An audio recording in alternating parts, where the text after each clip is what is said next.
Okay, let's talk about something I think a lot of us do, probably without even realizing it. We're talking about the endless apology. That nagging feeling that you constantly have to explain yourself, especially when you're just trying to set a totally simple boundary. You know this feeling, right? Your heart kind of starts pounding a little bit. You get this wave of guilt just for saying no to a small request, and before you know it, your thumbs are just flying across the keyboard, crafting this huge, elaborate excuse to soften what was a simple two-letter word. I mean, it's gotta ring a bell, right?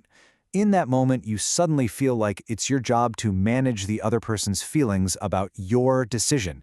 It is so exhausting, but for so many of us, that impulse is it's totally automatic. Yeah, we tell ourselves, oh, I'm just being considerate, or I'm just trying not to be rude.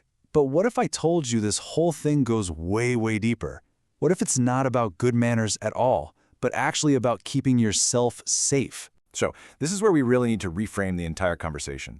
We're going to move away from thinking of this as some kind of personality flaw and start looking at it for what it is, a survival instinct. This behavior has a name, the fawn response. You've probably heard of fight, flight, and freeze, right? Well, this is the fourth one. When you fawn, you're basically trying to shut down any potential conflict by being as agreeable and helpful as possible. You're trying to appease what you see as a threat before it can even become a problem. And this just creates such a powerful contrast. See, on one hand, you've got the stories we tell ourselves. I'm just being nice, or it's just good manners. But the reality? It's not about politeness. It's a learned strategy to stay safe, and it's all driven by this really deep-seated fear of conflict, or, being rejected. Now, this fawn response, it has a very specific way of showing up in our day-to-day lives, especially when we try to say no. It's a cycle that's so common, it actually has its own name, the JADE trap.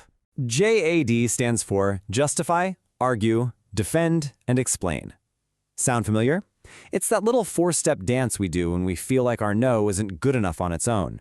We get this overwhelming urge to build a whole court case for our boundary, as if it's on trial and we need to prove that it's valid. And this trap, it sounds a little something like this. You can just hear the justification, right? The defense, the explanation. All of it just wrapped up in one big apology.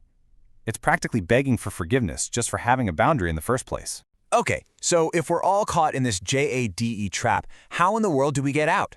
Well, the good news is the tool to break free is actually incredibly simple, but it is so powerful. Seriously, you don't need some complicated script or a long, drawn-out strategy. The real goal here is to unlearn that impulse to over-explain everything. It's about learning to trust that your boundary is valid all on its own, no defense required. The key is learning to end your sentence and just stop. To trust in the finality and the completeness of that tiny little dot at the end of your thought. It looks so simple, right? But this might just be the most powerful piece of punctuation you can use to reclaim your energy. It signals that something is final. It means the end. No more discussion is needed. So you go from that long, apologetic paragraph to this. I can't make it. Full stop. Can you just feel the difference? Now, look, this is going to feel super uncomfortable at first. You're breaking a long-term habit. But it is calm, it is clear, and it's confident. It doesn't leave any room for negotiation because it's not a request, it's just a statement of fact. So why is this so ridiculously effective? Well, first off, a sentence with a period is complete. It signals the end of the thought. It's also incredibly clear, so there's no room for misunderstanding. It doesn't invite a follow-up question or an attempt to change your mind. And honestly, most importantly, it honors your decision as valid, without you having to apologize for it. So I'm going to leave you with this question. Once you stop filling all that empty space with justifying and arguing and defending and explaining, you're left with silence, a quiet you haven't had before. So what are you going to do with all that time and mental energy you just got back? Honestly, the possibilities are pretty exciting to think about.